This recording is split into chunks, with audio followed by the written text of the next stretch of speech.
tertibnya.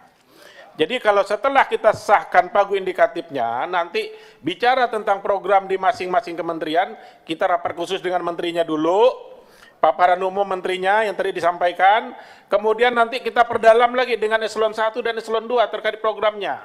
Jembatan gantung di mana, rumah berapa, jembatan berapa, preservasi berapa, ini berapa, kita urai semua, sampai ke satuan tiganya. Cocok? Ketua, ya betul. Pimpinan, Nah. pimpinan. Baik, Pak Adian silakan. Ya ini emang harus kita setujui ya. Karena memang nggak masuk di akal. 63 km 1 tahun.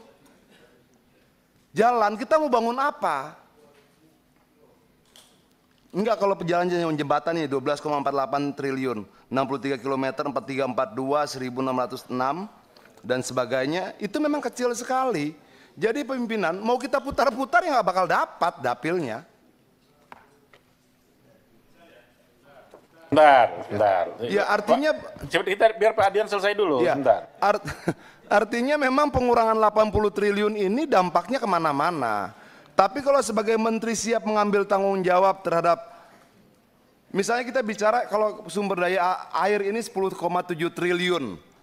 Terus kita mau bicara tentang ketahanan pangan sementara rehabilitasi jaringan irigasi cuma 16.000 hektar dari sekian banyak yang lain.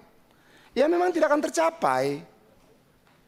Jadi kalau menurut saya, ya teman-teman di DPR harus rela nggak buat apa-apa buat dapilnya. Ya jadi pembohong lah setahun. Tidak mampu menepati janji-janjinya.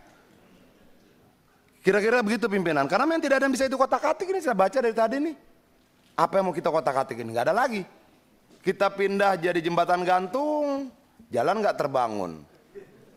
Kita pindah jadi yang lain tidak terbangun. Tapi kalau memang tidak bisa dirubah lagi, angka ini ya ketok aja. Toh yang akan bertanggung jawab nanti pemerintahan secara keseluruhan ketika rakyat tidak dapatkan bantuan apa-apa di bawah. Ketika jalan tidak terbangun, irigasi tidak terbangun, ketahanan pangan terganggu dan sebagainya. Ya usul saya ketok-ketok lah, tapi teman-teman juga harus rela. Toh ini sudah pemerintahan yang kita sepakati toh. Apapun resikonya kita terima. Terima kasih. Baik, sebentar teman-teman gini, supaya pemahaman kita sama dulu. Soalnya nanti kalau pemahamannya tidak sama, nanti kita yang sudah mengerti jadi seolah-olah tidak paham. Ini kan repot kita nih. Jadi maksud saya begini Pak Adian, pagu indikatif itu kewenangan penuh pemerintah Pak. Di pagu indikatif itu, ya, itu sudah pakem itu. Makanya ada namanya surat ada impresnya. Impres ini turun ke surat Menteri Keuangan. Itu sudah diputuskan oleh pemerintah bahwa PU mendapat sekian, perumahan sekian, desa sekian, Menteri Transmigrasi sekian, dan kepala lembaga-lembaga yang lain, atau badan lembaga atau badan yang lain mendapat anggaran sekian, Pak. Sifat kita di sini memang selama ini sebetulnya begitu. Pimpinan kalau saya salah tolong saya dikoreksi, betul kan? Betul. Pak ya, begitulah dia selama ini. Begitu dari pemerintah turun kita ketok. Ini uang digunakan untuk apa? Itulah kewenangan kita bahas dengan masing-masing mitra kita. Nah kalau keberatan, saya juga tadi tanya Pak sebelum rapat. Dari Banggar ada nggak surat? Nggak ada. Tidak ada. Yang duduk di Banggar, Pak Hamka masih di Banggar nggak? Masih Ketua. Masih. Ada pernah dibahas soal ini? Tidak ada. Nggak ada dibahas kan? Nggak. Nah, belum ada. Jadi maksud saya begini teman-teman, merubah impres, Presiden udah teken loh. Ibu Menteri Keuangan membuat tindak lanjut dari instruksi Presiden tersebut.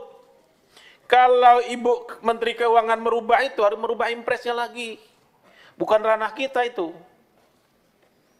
Jadi tidak ada istilah kita setuju tidak setuju, bahwa itu cukup tidak cukup. Itu seperti Pak Adian tadi bilang, tanggung jawab pemerintah.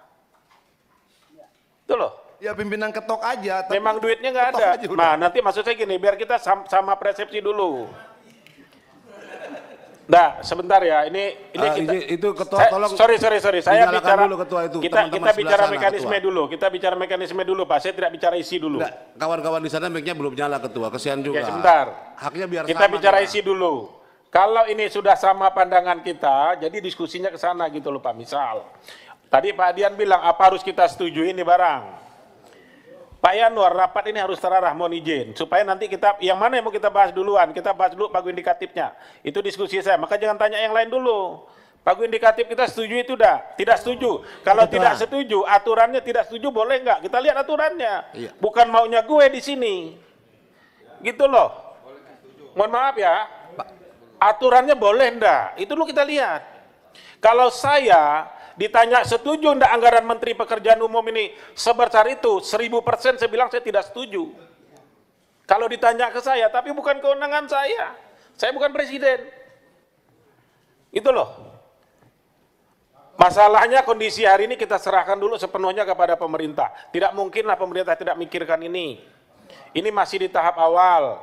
Jadi sebetulnya maksud saya gini ya, supaya nanti kita terarah, kita ketok dulu impres dengan surat Menteri Keuangan ini. Ya, baru setuju. nanti kita rapat satu-satu program Pak Menteri dengan duit sekian mau bikin apa. Kita langsung dengan menterinya. Cocok ya? Cocok. Baik. Nanti disimpulkan Silakan rapat kalau bisa, ada Tuan. interupsi soal lain, saya silakan. Sebelah kanan masih ada interupsi? Izin Pak Ketua. Interupsi pimpinan. Tolong, udah nyala tuh, ada nyala di belakang. Ya, silakan. Pak siapa nama?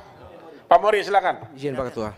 Bismillahirrahmanirrahim. Assalamualaikum warahmatullahi wabarakatuh. Pak Ketua, jadi yang pertama terkait dengan apa yang disampaikan Pak Ketua. Catatannya Pak Ketua, pertama, pengurangan DPU 81 miliar itu melebihi, 8 triliun itu melebihi Pak. Itu melebihi daripada 16 efisiensi yang disampaikan oleh Menteri Keuangan. Itu sudah DPU Pak. Yang kedua Pak, catatannya, karena ini kita sudah tetapkan semua Pak. Ya. Kementerian Transmigrasi itu Pak, ini sudah semua atau baru PU Pak, izin. Baik Pak, terima kasih Pak. Pak udah. Itu dari fraksi apa itu? Jadi gini, Pak ini Pak Mori. Telepati tadi. Nah, sebentar. Pak Mori, tadi kan Bapak sudah bicara melebihi ya, melebihi dari apa namanya 10 syarat efisiensi kan? Ada 16 syarat efisiensi. Mau melebihi, mau kurang itu kewenangan pemerintah Pak, bukan di kita.